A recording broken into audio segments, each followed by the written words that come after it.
هدانا لهذا وما كنا لنهتدي لولا أن هدانا الله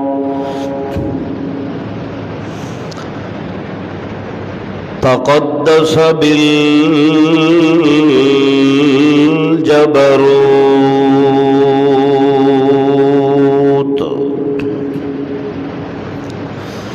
شهادة أن لا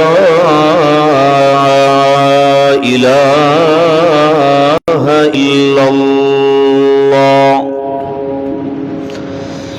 وحده لا شريك له في الحق ونشهد أن من هو سند الوراء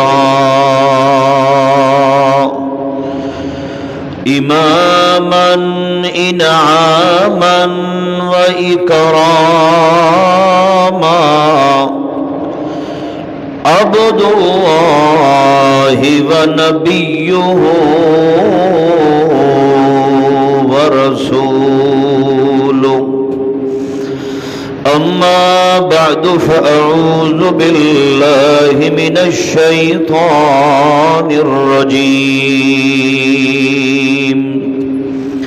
بسم الله الرحمن الرحيم يا أيها الإنسان ما غرك بربك الكريم سبحان ربك رب العزة عما يصفون وسلام على المرسلين والحمد لله أولا في الدنيا والآخرة والحمد لله رب العالمين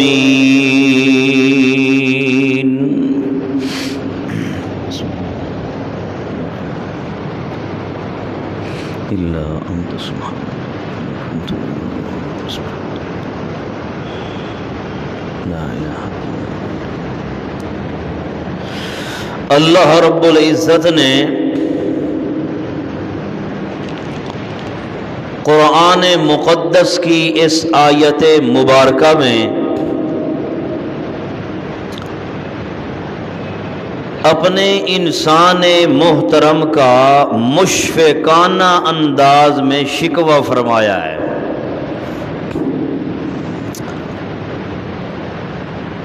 کہ تاکہ انسان کو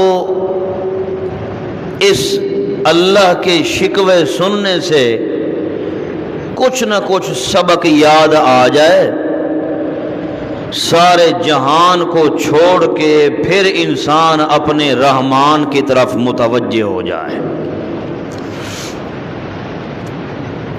قرآن مقدس میں اللہ کا قانون ہے،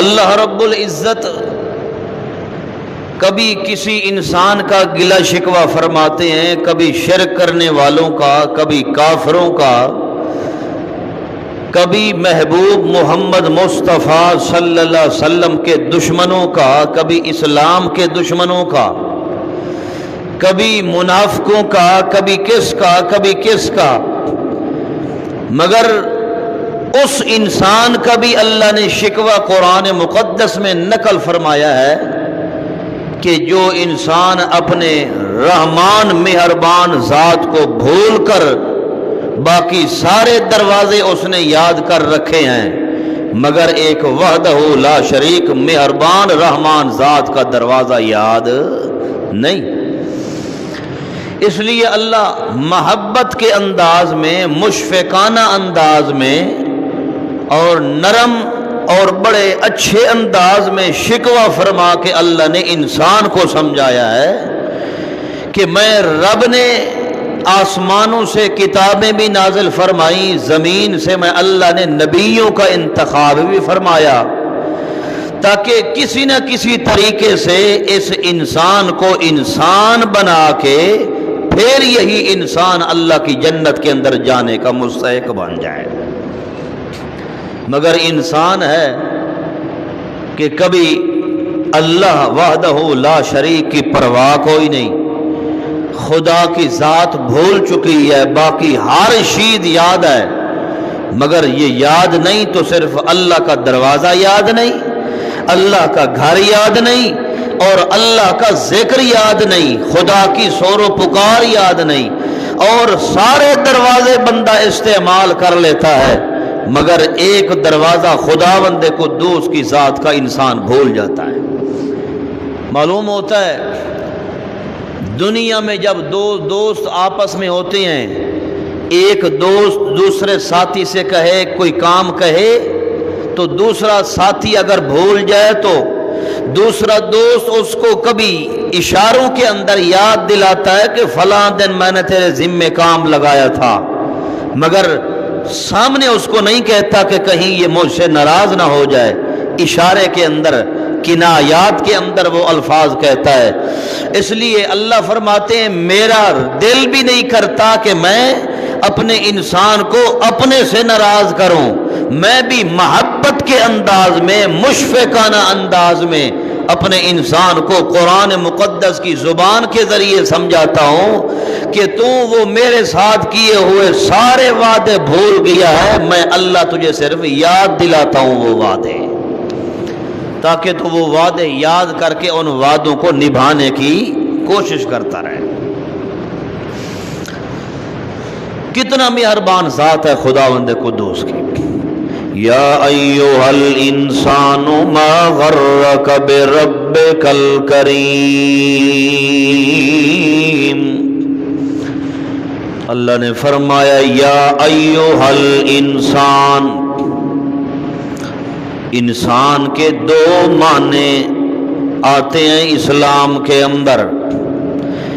ایک انسان کا معنی ان سے ہے بمعنی محبت، انسان کس سے نکلا ہے؟ ان سے، انس کا معنی کیا ہوتا ہے؟ محبت۔ اللہ فرماتے ہیں انسان تیرے اندر میں اللہ نے محبت کے خزانے رکھ دیے ہیں، تیرے اندر تو میں اللہ نے محبتیں پیدا فرما دی ہیں، چونکہ تو انسان ہے،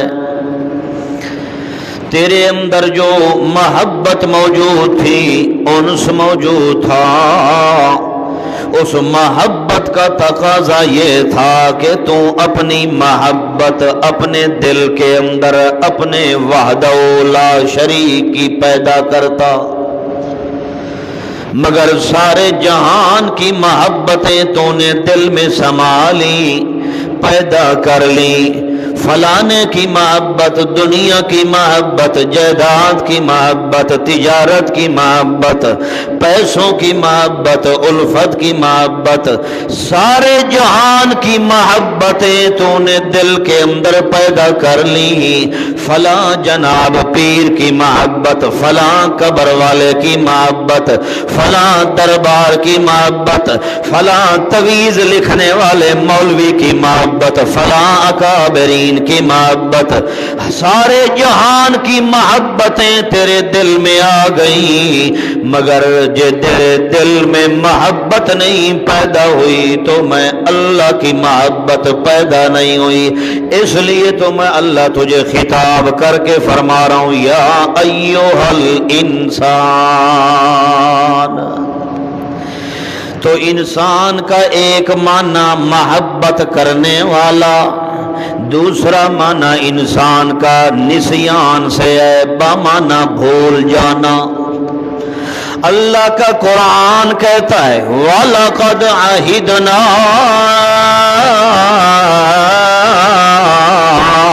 إِلَىٰ آدَمَ مِن قَبْلُ فَنَسِيَ وَلَمْ نَجِدْ لَهُ عَزْمًا۔ اللہ کریم فرماتے ہیں آدم علیہ السلام کو میں اللہ نے حکم دیا تھا میرے پیغمبر تو بھی اور تیری گھر والی بہشت کے اندر رہو آرام سکون سے، مگر خیال کرنا لا تقربا هذه الشجرہ، یہ جو سامنے درخت محسوس ہو رہا ہے اس درخت کے قریب تم نے جانا کوئی نہیں ہے، لا تقربا، اس کے قریب نہیں جانا درخت کے، یہ میں رب کی حکمت ہے۔ مگر اللہ فرماتے ہیں میرے ساتھ تو آدم علیہ السلام نے وعدہ فرما لیا، اقرار بھی فرما لیا، مگر چونکہ انسان بمانا نسیان ہے، بھول جانا ہے، اس لیے بڑا لمبا عرصہ گزر گیا آدم علیہ السلام کا اللہ کے ساتھ وعدہ کیا ہوا، مگر اللہ کا قرآن کہتا ہے فنسیا، کیا کہتا ہے فنسیا، بھول گئے حضرت آدم علیہ السلام، بھول کر استعمال کر بیٹھے درخت کو۔ اللہ کریم فرماتے ہیں میں رب سے پوچھو تو میں آدم علیہ السلام کی صفائیاں بیان کر رہا ہوں، وَلَمْ نَجِدْ لَهُ عَزْمًا، میرے آدم پیغمبر کے اندر پکا ارادہ نہیں تھا درخت استعمال کرنے کا، انہوں نے جان بوجھ کر بھی درخت استعمال نہیں کیا، بلکہ فنسیا، وہ بھول گئے تھے، اس لیے بھولنے کے اندر میں اللہ غلطی نہیں لکھتا، اس لیے اللہ نے دو مسئلے سمجھائے۔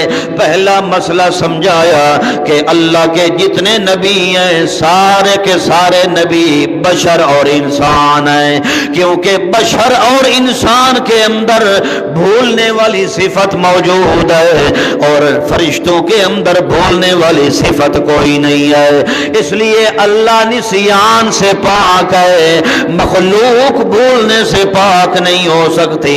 اللہ نے ثابت فرمایا او میاں جو بھول جائے، جس کے اندر بھول چوک کی صفات آ جائے، وہ کبھی فرشتہ نہیں ہو سکتا، وہ کبھی نور نہیں ہو سکتا، وہ ہمیشہ بشروں میں سے بشر ہو سکتا ہے۔ اس لیے تو اللہ کے پاک پیغمبر نے فرمایا میاں جس طرح تم بھول جاتے ہو ایسے میں امام الانبیاء پیغمبر بھی بھول جاتا ہوں۔ اس لیے اللہ کریم نے پہلا مسئلہ تو سمجھا دیا، سارے اللہ کے نبی بشر اور انسان ہیں، لہذا نور کی رٹ لگانے والا قرآن کا بھی دشمن ہے، میرے پیغمبر کے اسلام کا بھی دشمن ہے۔ اللہ کا قرآن تو کہتا ہے میرا قرآن تو کھول کر مسئلہ بیان کر رہا ہے، سارے اللہ کے نبی بشر و انسان تھے، مگر تیرا مولا کہتا ہے، تیرا حلوے خور مولوی کہتا ہے جناب اللہ کے نبیوں کو بشر کہنا بے ادبی اور گستاخی ہے۔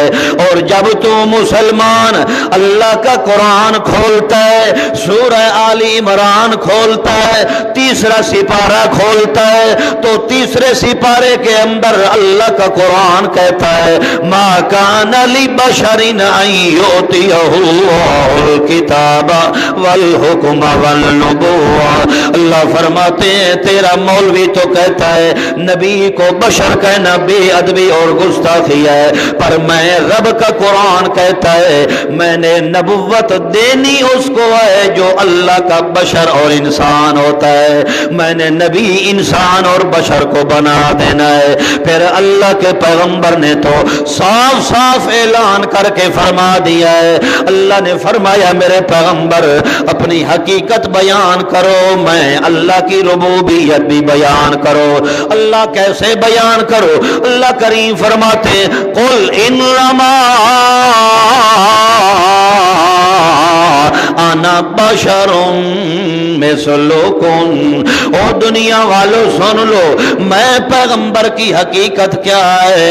حضرت مولانا اشرف علی تھانوی رحمت اللہ تعالی علیہ اس آیت کا معنی فرماتے ہیں انما انا بشر مثلکم، میری حقیقت یہ ہے کہ میں بشر ہوں، اللہ کا نبی تو بعد کے اندر ہوں، مگر پہلے میں اللہ کا بشر اور انسان انسان ہو۔ پیغمبر بھی اپنی زبان مبارک سے قرآن پڑھ کے بیان فرما رہے ہیں۔ سورہ کاف کی آخری آیت مبارکہ ہے، اللہ فرماتے ہیں پیغمبر نے تو واضح اعلان فرما دیا ہے، انما انا بشر مثلکم، جیسے تم انسان ہو ایسے میں پیغمبر بشر اور انسان ہوں۔ ہاں جو فرق اللہ نے میرے تمہارے اندر رکھا ہے وہ اللہ کا قرآن بیان کرتا ہے، معلوم ہوتا ہے۔ لہذا جو یہ کہتا ہے نبی کو بشر کہنا بے ادبی اور گستاخی ہے، وہ رب کے قرآن کا بھی دشمن ہے، پیغمبر کے اعلان کا بھی دشمن ہے، اس کو اللہ کے قرآن پر یقین اور اعتبار نہیں ہے، پیغمبر کی زبان مبارک پر بھی اس کو اعتماد کوئی نہیں ہے۔ اور جس کو پیغمبر کی زبان پر یقین نہ ہو، پیغمبر کے اعلان پر یقین نہ ہو، پیغمبر کے اذعان پر یقین نہ ہو، پیغمبر کی امانت، دیانت، صداقت، شرافت پر یقین نہ ہو، اللہ کے پیغمبر نے فرمایا ہے وہ میری امت کا کبھی فرد ہو سکتا کوئی نہیں ہے۔ میرے پیغمبر نے فرمایا میرا امتی وہ بن سکتا ہے جس کو میں پیغمبر کی زبان مبارک پر اعتماد آ جائے اور عقیدہ رکھ لے۔ سارا جہان تو جھوٹ مار سکتا ہے، سارے جہان کے اندر تو جھوٹ آ سکتا ہے، مگر امام الانبیاء پیغمبر کی بے مثال زبان مبارک کے اندر کبھی جھوٹ نہیں آ سکتا ہے۔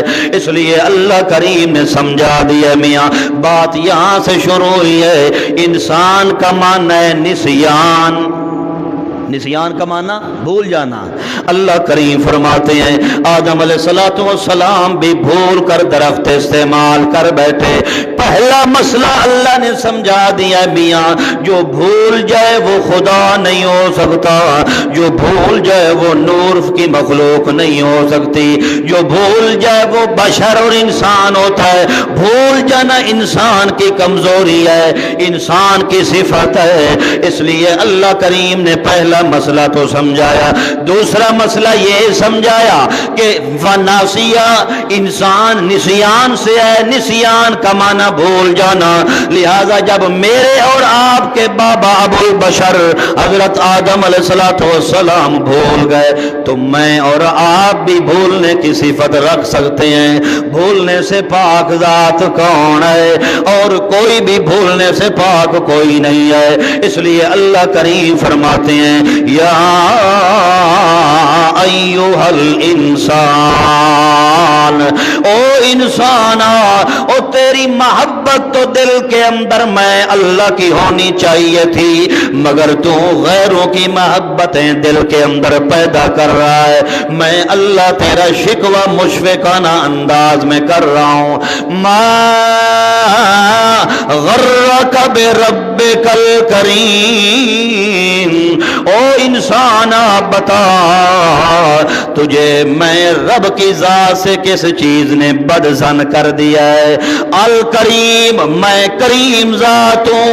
الکریم الذی اذا وعد وفا، کریم ذات وہ ہوتی ہے جس چیز کا وعدہ کرے وہ وعدہ اللہ پورا فرما دیتے ہیں۔ اللہ فرماتے ہیں کریم ذات تو میری ذات کو دیکھ، اپنی کوتاہیاں بھی دیکھ، تجھے ما غرک، تجھے کس چیز نے میں رب کے دروازے سے دھتکار دیا ہے، تجھے کس چیز میں رب سے بدظن کر دیا ہے؟ کون سا واقعہ رکاوٹ آ گئی ہے تیری زندگی کے اندر جو تو اللہ کو ذات کو چھوڑ کر غیر اللہ پہ آسے امیدیں رکھ کے بیٹھا ہوا ہے؟ اللہ کی ذات کو چھوڑ کر اور ہر چیز پہ تیری امنگیں ہیں، امیدیں موجود ہیں، مگر ایک اللہ کی ذات کی محبت تیرے دل کے اندر موجود نہیں۔ ما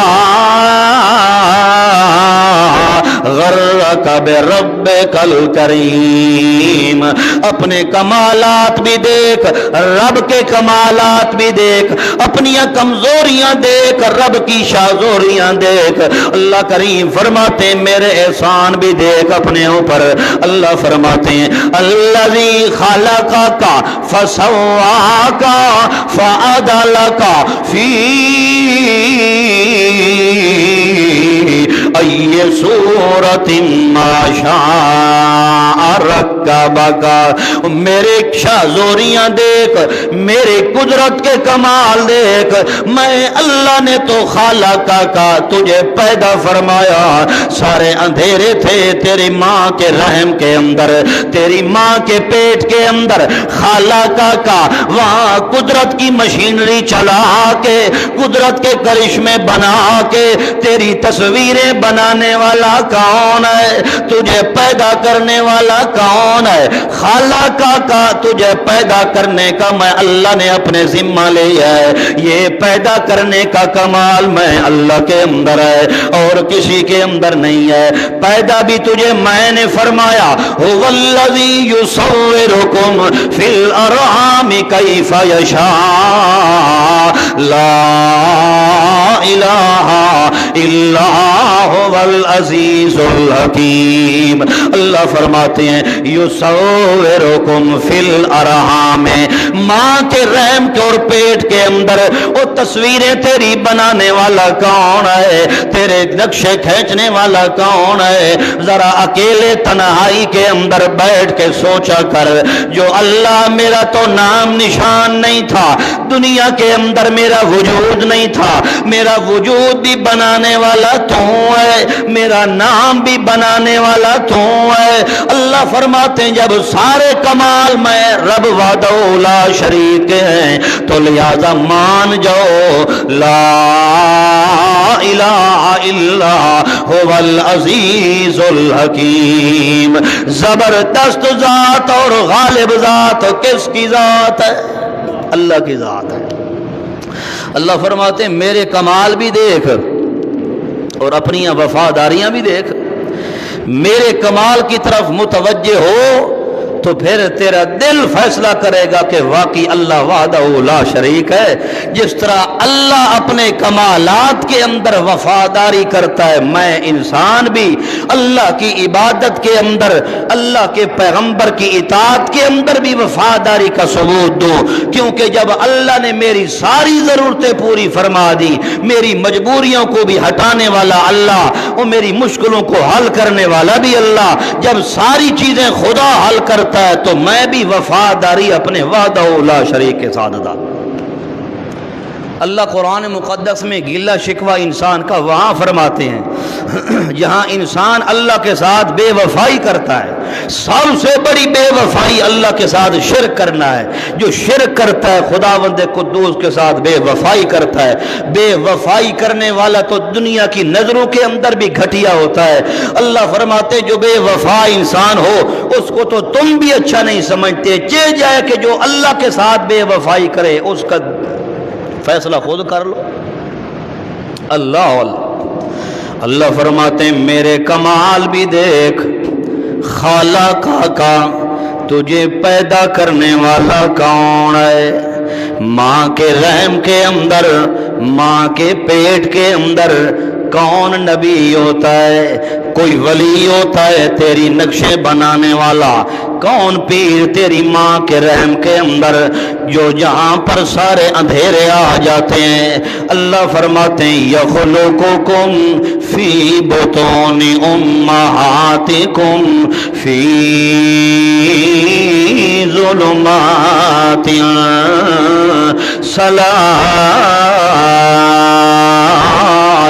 سارے اندھیروں کے اندر وہاں پر قدرت کے کرشمے پیدا کرنے والا کون ہے؟ اللہ فرماتے ہیں جہاں سارے اندھیرے آ جائیں، ساری ظلمتیں آ جائیں، ایک اندھیرا بھی آ جائے، دنیا کے سارے ولی اکٹھے ہو جائیں، نبی اکٹھے ہو جائیں، ولی اکٹھے ہو جائیں، جن فرشتے اکٹھے ہو جائیں، نوری ناری اکٹھے ہو جائیں، ساری دنیا کے معبود خدا اکٹھے ہو جائیں، جہاں ایک اندھیرا آ جائے اس اندھیرے سے کوئی جاننے والا نہیں۔ ایک اندھیرے سے ساری قدرت کے کارنامے پیدا کرنے والا کون ہے؟ یہ تو ماں کے رحم کے اندر ایک اندھیرا نہیں ہے، ظلمات ثلاث، کئی اندھیرے ہوتے ہیں، ان اندھیروں کے اندر وہ تیری قدرت کے کرشمے بنا کے تیری تصویریں بنانے والا، تیری شکلیں بنانے والا، بے عیب بے مثال شکلوں صورت بنانے والا جب میں اللہ پاک ہوں، لہذا تو مان جا جب میرے بنانے کے اندر کوئی عیب نہیں، کوئی کمزوری نہیں ہے، اپنے وجود کو دیکھ لے تو مان جا اللہ کے ساتھ وفا کرنے کے اندر بھی تو کمی نہ کیا کر، تیری وفاداری کے اندر بھی کوئی عیب نہ آ جائے، کیونکہ میری جب نعمتوں کے اندر، میرے کمال کے اندر جب کوئی عیب کوئی نہیں ہے تو تیری وفا کے اندر بھی کوئی عیب نہیں آنا چاہیے۔ خلقہ کا فسوا کا، وہ تیرے وجود کو میں اللہ نے برابر کر دیا ہے، ما غرہ کا، پھر بھی تو اللہ کی ذات سے بدظن ہے، اللہ کی ذات سے نا امیدی ہے، اللہ کی ذات سے تو دور ہو گیا ہے۔ اللہ فرماتے ہیں جب کمال میں رب کا ہے، جب سارا کچھ کرنے والا میں اللہ ہوں، لہذا مان بھی جا کہ اللہ وفا بھی تیرے ساتھ میں کروں گا، سارے جہان کو میں نے چھوڑ دینا ہے، سارے دروازوں کو میں نے دھتکار ٹھکرا دینا ہے، پر اللہ تیرے دروازے کو چھوڑوں گا کبھی کوئی نہیں ہے۔ اس لیے تو اللہ کریم فرماتے ہیں یا ایھا الناس اعبدوا ربکم الذی خلقکم والذین من قبلکم لعلکم تتقون۔ اللہ فرماتے ہیں اعبدوا ربکم، عبادت اس ذات کی کرو جو تمہارا رب ہے۔ رب کون ہے؟ الذی خلقکم، وہ جس کے اندر پیدا کرنے والا کمال ہے، پیدا کرنا نبی کا کمال نہیں ہے، ولیوں کا کمال نہیں، پیروں کا کمال نہیں، قبر والوں کا کمال نہیں، درباروں کا کمال نہیں، تویز لکھنے والوں کا کمال نہیں، فلاں معبود کا کمال، کسی کا کمال نہیں۔ خالقکم، میں رب کا کمال ہے، میں رب وحدہ لا شریک کا اختیار ہے، میں رب کی قدرتیں پیدا کرنا۔ اللہ الذی خلق سبع سماوات ومن الارض مثلہن یتنزل الامر بینہن۔ اللہ کریم فرماتے خالق سبع سماوات، اگر سمجھ نہ آ جائے اللہ فرماتے ہیں اپنی گردن کو اوپر کر کے آسمان کو دیکھ لو، پھر زمینوں کو دیکھ لو، ان آسمان کو اللہ نے بغیر سہارے کے کھڑا کر دیا ہے، درمیان میں نیچے سے کوئی ستون نہیں ہے، کوئی ٹیک نہیں، کوئی آسرا نہیں ہے۔ اللہ فرماتے ہیں خالق سبع سماوات، یہ میں رب کی طاقت ہے، میں رب کا کمال ہے کہ پیدا کرنا میں اللہ وحدہ لا شریک کا کمال ہے۔ کیوں؟ جو میرا قرآن کہتا ہے، قرآن مقدس شاہد بن کے آیا ہے، قرآن مقدس گواہ بن کے آیا ہے، اس لیے اللہ کریم فرماتے ہیں جب سارے کمال شاذوری کے میں اللہ پاک کے اندر ہیں، لہذا تو بھی وفاداری اللہ کے ساتھ پوری کیا کر۔ جب میں اللہ تیری ضرورتیں پوری کر دیتا ہوں، ذرا آپ تنہائی کے اندر سوچا کر، جب تو کھاتا ہے، جب تو پیتا ہے، اللہ فرماتے ہیں ذرا اس وقت بھی خیال کر لیا کر، فَلْيَنْظُرِ الْإِنسَانُ إِلَىٰ طَعَامِهِ، اپنے کھانے پینے کی طرف توجہ کر لیا کر۔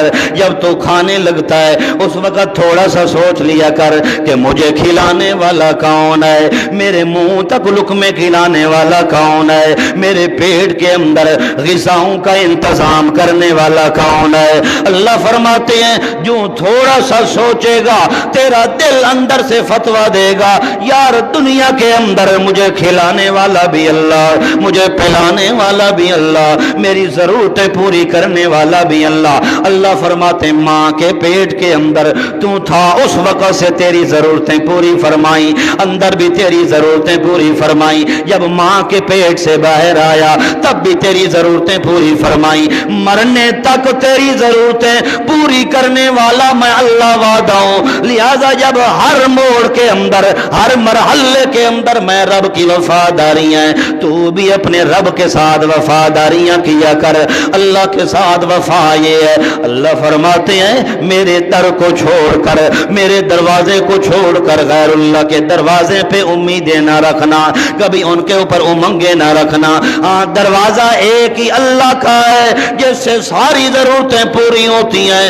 اس لیے تو حضرت میاں ابو ذر غفاری رضی اللہ عنہ صحابی رسول صلی اللہ علیہ وسلم ہے، ان کے اسلام لانے کا واقعہ مجھے یاد آ گیا، چلو مختصر سنا دیتے ہیں۔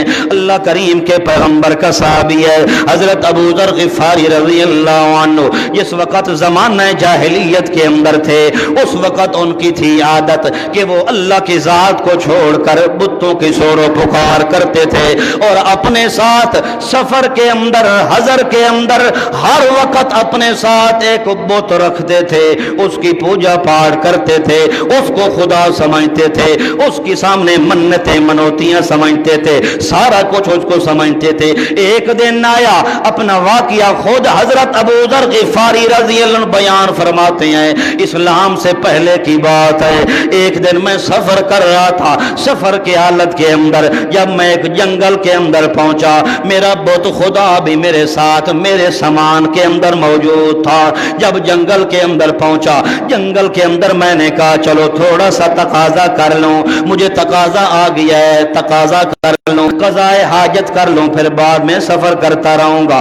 اپنا سامان نیچے زمین پر رکھا، سامان رکھ کے حضرت ابو ذر غفاری رضی اللہ عنہ اس وقت اپنے خدا اور بت کو جو ان کے ساتھ تھیلے کے اندر موجود تھا، بت بنا ہوا، اپنے خدا کو خطاب کر کے کہتے ہیں احفظ متاعی، او میرا خدا معبودا میں جا رہا ہوں قضائے حاجت کرنے کے لیے، لہذا اپنی بھی حفاظت کر، میرے سامان کی بھی حفاظت کرنا، میرے سامان کا خیال کرنا۔ یہ کہہ کر حضرت ابو ذر غفاری رضی اللہ عنہ فوراً جلدی چلے گئے تقاضائے حاجت کرنے کے لیے۔ قضائے حاجت کر کے جب واپس آئے، واپس آ کے کیا دیکھتے ہیں کہ معبود ان کا مبلول فی یبول، کسی پانی کے اندر لت پت ہو چکا ہے۔ پھر بڑے حیران و پریشان ہو گئے کہ میرا خدا تو معبود ابھی تو میں خشک حالت میں رکھ کے گیا تھا، مگر یہ گیلا کیسے ہو گیا ہے، اس کے اوپر کوئی بارش کے قطرے بھی نہیں آئے۔ آسمان کی طرف توجہ کر کے آنکھ اٹھا کے کہتے ہیں وَعَجَبَا السَّمَاءُ لَمْ تَمْطِرْ، آسمان نے تو بارش برسائی کوئی نہیں۔ پھر تعجب کی بات یہ ہے کہ میرا خدا گیلا کیسے ہو گیا ہے، میرا خدا نے غسل کیسے کر لیا ہے۔ بڑے حیران و پریشان ہو کے جب کوئی بات سمجھ نہیں آئی، سامنے ساتھ دیکھا تو تھوڑے سے قدم محسوس ہوئے، قدم نظر آئے جنگل کے لومڑ کے، جو جنگل کے اندر لومڑ رہتا ہے اس لومڑ کے قدم محسوس ہوئے۔ حضرت ابو ذر غفاری کو سمجھ گئے کہ جناب میرا خدا تو بڑا عجیب ہے، آج جناب میرے خدا کو غسل جنگل کے لومڑ نے اپنے پیشاب سے کروا دیا ہے۔ بڑے حیران و پریشان۔ اس وقت فیصلہ فرمایا کہ کہتے ہیں کہ اگر لو کان ربن، اگر یہ رب اور خدا اور معبود ہوتا تو لکان یمنع نفسہ، تو کم از کم اپنی تو حفاظت کرتا۔ جنگل کا لومڑ آ کے اس کے اوپر پیشاب کرتا رہا، مگر جو اپنی حفاظت نہیں کر سکتا، اپنے اوپر آئے ہوئی کسی رکاوٹ کسی چیز کو نہیں دور کر سکتا، میرا کیسے خدا بن سکتا ہے، میرا کیسے معبود ہو سکتا ہے۔ لہذا اس وقت سے وہاں پتھر کو وہ جو تھا اٹھا کے پھینکا دور، پھینک کر اوپر آسمان کی طرف نظر اٹھائی اور کہا آمنت بالذی خلقک، اللہ میں اب ایمان تیری ذات پر لایا ہوں، کیونکہ پیدا کرنے والا بھی تو اللہ ہے۔ تو جو دنیا کے اندر صاحب قبر اپنی حفاظتیں نہیں کر سکتے، دربار والے اپنے بکسوں کی نہیں، جو جس بکسے میں چندے ڈالتے ہیں نا درباروں پر، ان کو تالے لگے ہوتے ہیں۔ کیوں تالے لگے ہیں بھائی؟ جی پیسے چوری ہو جاتے ہیں۔ جب صاحب قبر دربار والا پیر وہ اپنے بکسوں کی نہیں حفاظت کر سکتا تو تجھے کہاں سے دے سکتا ہے؟ تیرے کہاں سے ضرورتیں پوری کر سکتا ہے؟ اللہ فرماتے میرا قرآن ذرا توجہ کر کے پڑھ، میرے پیغمبر کی وفاداریاں، پیغمبر کی سنت و عادات، ان کو یقین سے مطالعہ کر، تجھے سمجھ آ جائے گی جب خدا کی وفاداریاں تیرے ساتھ اعلیٰ درجے کی ہیں، تیری اللہ نے ہر ضرورت پوری فرما دی ہے، تو تیرا بھی حق بنتا ہے کہ تو بھی اللہ کے ساتھ وفاداری کر، اللہ کو وحدہ لا شریک مان۔ جہاں پر خدا کہے یہ کام کر وہاں کر، جہاں اللہ کہے یہ نہیں کرنا وہاں نہ کر۔ اللہ جہاں حکم دے وہاں کرنے کا نام وفاداری ہے، جہاں اللہ کہے یہ نہ کر وہاں نہ کرنے کا نام کیا ہے؟ وفاداری۔ اللہ عمل کی توفیق عطا فرمائے۔ آخر دعا